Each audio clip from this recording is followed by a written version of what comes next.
right, here's some of the basic tools that you're going to need if you're going to learn how to make a hinge or if you're going to attempt it yourself. I have a saw blade frame with the number 2 saw blade on it. We're going to need to get a tube cutting jig if you don't have one of these. Sometimes your bench pen will come accommodated with a little groove in it, or you can just carve your own. But these are fairly inexpensive and well worth money if you do this a lot. You'll need a riveting hammer, a micrometer, and a tube. For this project, I'm going to use a 2mm round burr, and I'll show you why. For the silver, I just have a couple pieces of scrap that we're going to use just to sort of show you how we're going to do this. 18 gauge wire, which fits beautifully inside of this 2mm outer diameter tube. Here's the number on it from Rio Grande. That's what I'm going to be using. The size of the tubing it just sort of depends on preference. So the important thing to note is that 18 gauge wire fits beautifully on the inside of 2mm outer diameter tubing. So this type of hinge is actually going to be great if you're trying to make a bracelet, something that you want to free swing back and forth. So that's pretty much my goal here. First thing you need to do is use your micrometer and measure the length of the entire piece that you're actually trying to solder together or trying to hinge together. And you want to make sure that the center hinge is actually longer. The purpose behind that is that if you have all 3 hinges the exact same size and your bracelet or your pendant or what have you, it tends to twist like this. If there's not enough grab on your center hinge, what you're going to find that's going to happen is that it's going to rip that center hinge right off. You need more stability in the center than you do anywhere else. So when we measure this with our micrometer, first of all, always open it and close it. Make sure it's zeroed. If it's not, hit the 0 button. This little knob right here will tighten it down and hold it how I want it to if you've never used one of these before. So the first thing that I'm going to do is measure this top to bottom. It actually is better to do it on the tabletop. So it comes out to about 21 point, close to 7 millimeters. So I've already decided that I like the way the 5.5 millimeter looks. So I'm gonna very carefully take this to 5.5 millimeters and tighten it down. Now I'm gonna mark my hinge piece at 5.5. Just use the inside. You don't want the cuts to be too deep or the scribe lines to be too deep. You want to be able to polish them out. Usually, as long as you keep it close to the edge, the solder will actually kind of fill it in, cover it a little bit. So the next thing that we're going to do is we're going to measure the space in between. And this is going to be our center hinge. So the space in between here, that's about right, is about 10.72. So now we know what to look for. Next, we're going to go ahead and I'm actually going to cut out the outer edges first. And it's always a good idea to write this stuff down. Please keep in mind that I am not a professional. I just sort of wing everything that I do. Now, we're going to take our tube. If you haven't used this tube before, like this one right here is brand new, it's okay. If you have sawn on this tube before, do yourself a favor and file it flush on the end. Okay, you're going to thank me for that later. Leave a nice light scribe line, and then we'll go ahead and get it set up on our tube cutting jig. All right, now to be able to use your tube cutting jig, it's fairly simple. The object is to place the tube into the groove and flip this little thumb latch down. You grip it with the inside of the meat of your fingers, and then your thumb goes right here. Now, I'm going to crack this little screw right here, and I'm going to look for my scribe line. Once I see my scribe line sitting about center inside of this groove right here, which is where your saw blade goes, then I'm going to torque that down, and then I'll show you how to cut them. So since I need 2 of these outer hinges, this is set for both the top and the bottom hinge, and then we'll measure out the center hinge afterwards and cut that off as well. So this is my guideline. My little notch is on the inside. It might be a little hard to see on the video.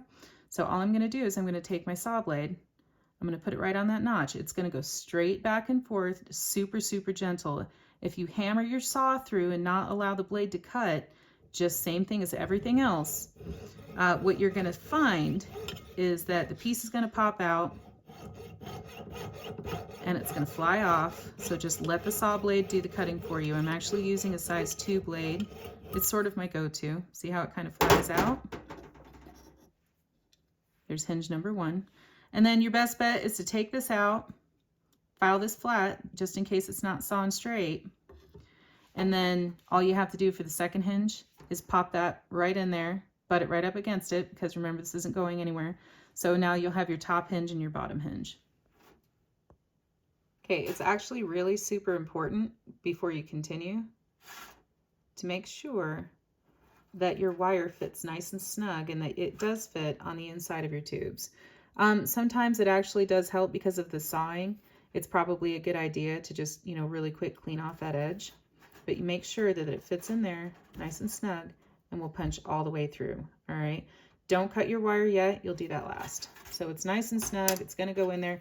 And make sure that you're using sterling silver wire, because this is probably gonna be your best bet. So this is 18 gauge, again, fitting inside of 2mm outer diameter tube. All right, so now we're gonna go ahead and set up to actually get these bad boys soldered on. The first thing I'm gonna do is I'm gonna try and find a piece of copper that is about half of the width. Make sure it's perfectly flat. It's about half the width of the piece that you're trying to solder together, or the piece that you're trying to solder the hinge onto. And 20 gauge is pretty close. I can use a rolling mill and slim it down if I really want to. So I want to keep this kind of back from where I'm trying to set the hinge up, but I also don't want this to tilt or list, okay? So the very first thing that I'm going to do is make sure that my scribe marks are facing up, and that those scribes, by the way, should be on the back. Okay, and then I'm going to take my hinge and set it down, and I have these 2 little pins that come with this honeycomb board, and they are just about perfect for holding your hinges in place. If you don't have hinges and you don't have a honeycomb board like this, they have those little T-pins that you can purchase, and you can stick them in your charcoal block, and it works just as well. So now I have my copper shim. It's set back, not quite halfway. I have everything is all lined up. It's exactly where I want it to be. The hinge is lined up right here in the very center of my piece. And now what I'm going to do is I'm going to flux it. Now, flux is always going to bubble, but I have a tendency to reconstitute my flux. And I'm only doing, remember, this is on the back side of your piece. Okay, so I have a tendency to reconstitute my flux. So I'm just going to give that a minute to air dry, because if I try to do it now, it might have too much water in it. It'll just bubble and splatter, but if I do it when it's dry, it's hardly an issue. All right, my flux is all dry, and I tend to pick solder. You can basically lay your solder down however you want to. Remember that less is always better. You can always add solder if you need to, but you can't really take it away. I don't care what all these wicking videos say. I have never had any luck with it. If you have, bravo, congratulations to you, but for now I'm going to strike up my torch. And I prefer pick soldering. As you can see, this thing is pretty well used. And I always keep it curved. So the object of pick soldering is to flux the tip of your pick and heat it up till it's red, and then you can touch your solder, heat it up, and it'll ball. And then I'm going to go ahead and heat up my back plate. The trick is, don't heat up your hinge. Once that flux starts to bubble, you can drop your solder. Make sure it's touching both pieces. That's really important. So you want to let the heat transfer from the back plate to the tube, because it's a very heavy tube. There you go. Because it's a very heavy tube, it's a very heavy sheet, and even though the tube itself is heavier, there's more mass on this piece. So there you have it. There's your first hinge. All right, so just to give you an idea of what it looks like when it's on there. Okay, so this right here is the back side, and you want to be careful not to get any flux on your copper, because if you do, it'll end up moving the solder, pushing the solder onto the copper, and you'll solder these 2 pieces together. So this right here is the back side, and I have a habit every single time I do something like this, where I'm soldering 2 pieces together. I'm always gonna go ahead and flux, and because it's already all together, I'm not even gonna worry too much about it drying off. And yes, I burned through a lot of brushes doing this. So now I'm going to flux the top, and I always draw the solder up. This is just my bad habit. And remember, you want to keep the heat towards the back and off the tube itself. And in fact, sometimes like right now is a good idea to turn it down. And just heat up the back.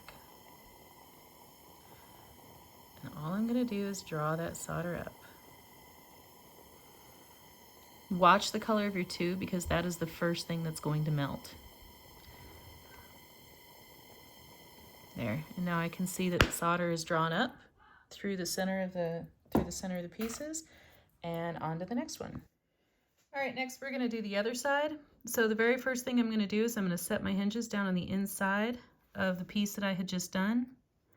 After I set my plate down onto it, my back plate onto the other one, or onto the piece of copper. And I'm basically just going to very gently push it all together. It's all still pretty hot, so. Now the trick to this is just to make sure, and this is tedious, the trick to this is to really just make sure that you're not soldering the whole thing together. And it takes some fiddling, and it can get a little frustrating, and sometimes you have to walk away, and that's okay. Walking away is good. But if you notice, I'm actually using both of my hands because I've found that it helps to keep my hands steadier, and I stay way more steadier when I stop talking. So once I get this lined up about where I want it, and I mean, none of this piece right here is perfectly straight, but as long as everything is nice and tight, there we go. Then I can go ahead and drop some flux on it, but I'm only going to flux the end right here.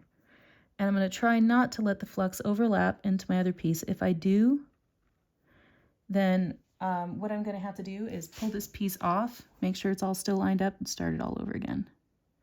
So just a little bit and just on the ends, okay?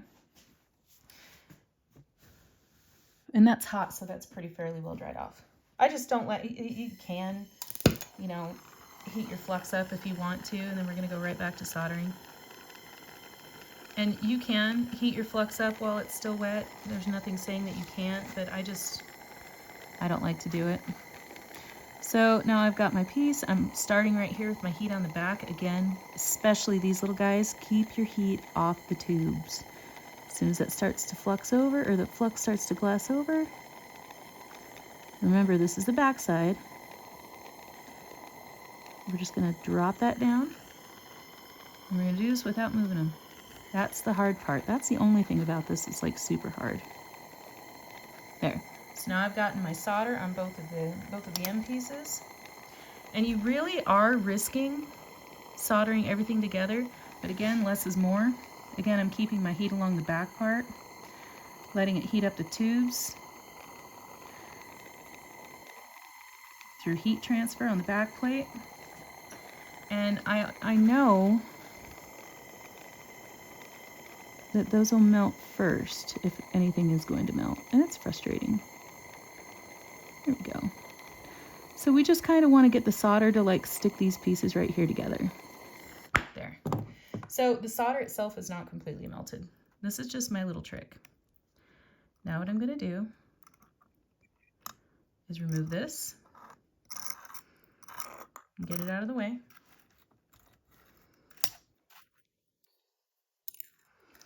And then I'm going to set up my little pins. It's tedious.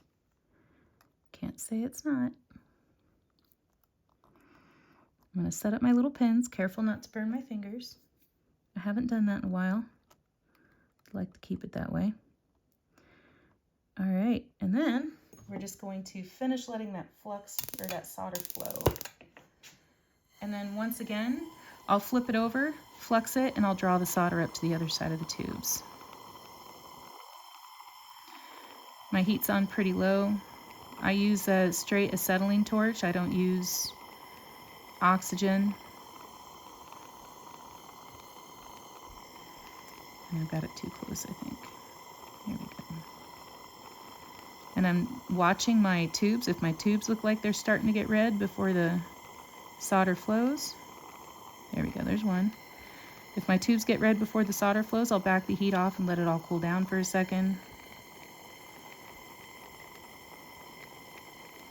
And by red, I mean like just about to melt red. So you got to watch both of them.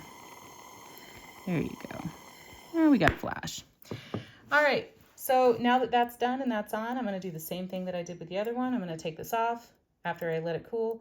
I'm going to take it off, flip it upside down, throw some flux on it, and draw that solder back up through the other side. And then I'll show you how both pieces fit together and how to set your hinge pin. On a side note, it is okay to have a solid FU moment and have something happen like you went and picked it up when it was too hot and the hinge was still hot and the damn thing comes off. So it desoldered itself before I didn't let it cool long enough. So yeah, sometimes you have to redo it. So that's what I'm gonna do now. All right, so once you get it out of the pickle pot and you get kind of a pre-polish on it, before you do anything else and before you put too much effort into this thing, make sure that you can actually fit your hinge pin on the inside of it, all right? In this particular piece, see what happens is if any of these hinges right here are, you know, even just a little bit wonky, then it's not going to thread through, all right? If that's the case, you can get a drill bit that pretty much matches the inside of the hole, and this is the metal art hack that I have, and you can actually stick, and this is what I had to do with this piece. I wish I'd have filmed it. You can actually stick this in about halfway, and like, because these two right here didn't line up, I just managed to very gently push the drill bit in, and it's about the same size of the hole, to the point to where I could actually feed this through. All right, and that's like being off just a little bit. All right, so as long as you can fit your hinge pin in, now you're free to do the rest of your work. If you're going to set stones, if you're going to do your bales, or however it is that you're going to do it, if you're going to do more sections, go ahead and get all these done. Now is the time, because you used hard solder, you should be able to use a medium and an easy solder to be able to do anything else that you want. If you wanted a pattern on it, you should put the pattern on before you're actually going to, whether you're etching or you're using a texture plate, you should have done that before this. Otherwise, just go ahead and set your stones and have some fun, get your design going. If you're going to do a bracelet, you can do these bracelets one after the other, and then you can do all your design work and stone setting, however it is that you want to do it. Anyhow, once you get that done, get your polish on, and then we're going to go ahead and get down to business with the with setting the hinges. The hinges are always going to be the last piece that you're going to do. All right, so my little trick when it comes to actually setting the hinges is I like to have kind of a kind of like a dip down here in the inside of just the outer hinges. So what I'm going to do is I'm just going to take a 2mm burr. It's easier to do it this way, I think. And just give it a little bit of depth. All right, that gives your wire some place to hammer into and hang on to. You don't have to go all the way in. You don't have to go all the way to the edge. Just a little bit. But do try and keep it pretty center. So what that does is as you're smushing your metal in, it's actually giving your metal some place to go. And that's what I use the 2mm burr for. Next, we're going to go ahead and put our hinge pin in. Remember, you have all the rest of your work done. Everything is all ready to go. All of your hinges, your hinge pins should fit inside. No problem, unless you have it backwards, which I think I do. That's important. Make sure everything is still facing the same direction, because otherwise it makes it really difficult for this next step, because this is going to be a tight hinge. I also wanted to note, if you want it to just kind of open up like this to where it just bends back and forth, again, this is good for a bracelet or a swinging pendant. If you wanted to make a book style, then do not use the shim when you're soldering on your hinges, okay? Don't use your shim at all. Just lay it down and then solder on your hinges. Okay, so now that we've got that done, I'm gonna leave, probably using my flush cutters, I'm probably gonna leave about 1 millimeter on both ends.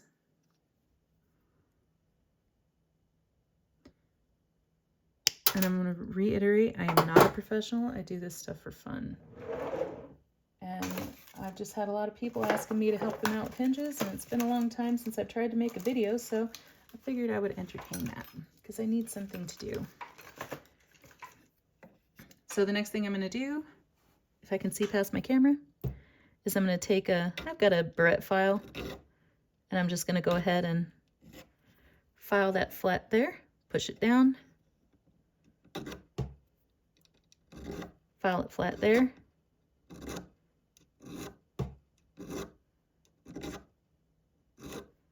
All right. This is why you want that extra millimeter space, so that when you go to punch in your hinge pins, you've got just enough metal to sink down into the dips right there. Okay, I've actually shown you guys this before in another video that I have. So this is the part where we get our riveting hammer out. So what I'm going to do is I'm actually going to set the hinge pin itself, not the whole piece. Don't put the whole piece on the block, but just the hinge pin and just on the corner of the block. This is an old Amazon one that I have. And I'm going to start off with some light taps until I see the metal's kind of moving there. And then I'm trying really hard not to hit the top of my piece. Sometimes you can flip over the other, and this end out right here is actually designed to, there you go. This end right here is actually designed to spread metal. Light taps. Don't hit hard. Just focus on where it is that you want it to go, where you want the metal to spread to. And then flip it over, keep it on the edge of the corner.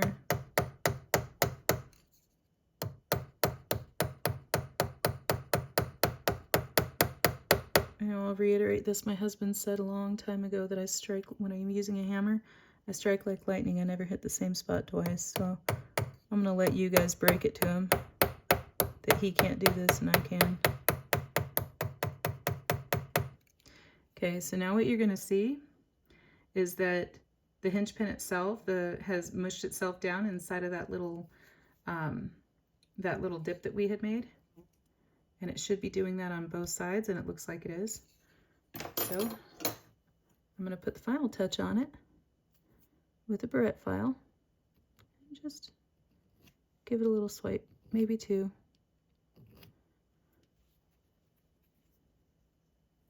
And I always check the edges too, because sometimes if I accidentally strike that, it'll mushroom out. So just like 1 or 2 swipes. It does not take a lot of metal to hold these hinge pins in, kids. It's so super easy. So now we have a hinge, and it's not clean, but that's how that's done. And even if it's a little stiff, the more you work it, the looser it's going to become, and it does not take very long at all. But that's how I make my hinges, and that's how I set the hinge pin. And I hope you guys found this video useful. Again, if you want it to be able to open and close like a book, then instead of putting your prop up underneath or your shim up underneath, just lay it down flat and it'll be just fine. It'll open and close perfectly, but this one right here is great for pendants and bracelets. So here is a finished bracelet that I made using the same technique. And unfortunate things, I'm not happy with the box clasp, so it's going to get redone. However, the rest of it turned out pretty nice. I've had this thing for a couple of years. It hasn't come apart. It opens up nicely. But this one right here is also a nice example of what happens if like as thin as this is. I just literally laid these down and just soldered the hinges on. But if you're going to use heavy metal and you really just want that hinge to like swing back and forth and have a little bit of play, you can do it this way too. So really it's just a matter of how exactly you guys decide that you want your hinges to bend and fold, or where you want them to sit. If you don't want them sitting straight out like this, I did in this case, then you can actually flush them up a little bit. So happy creating, you guys. Have fun.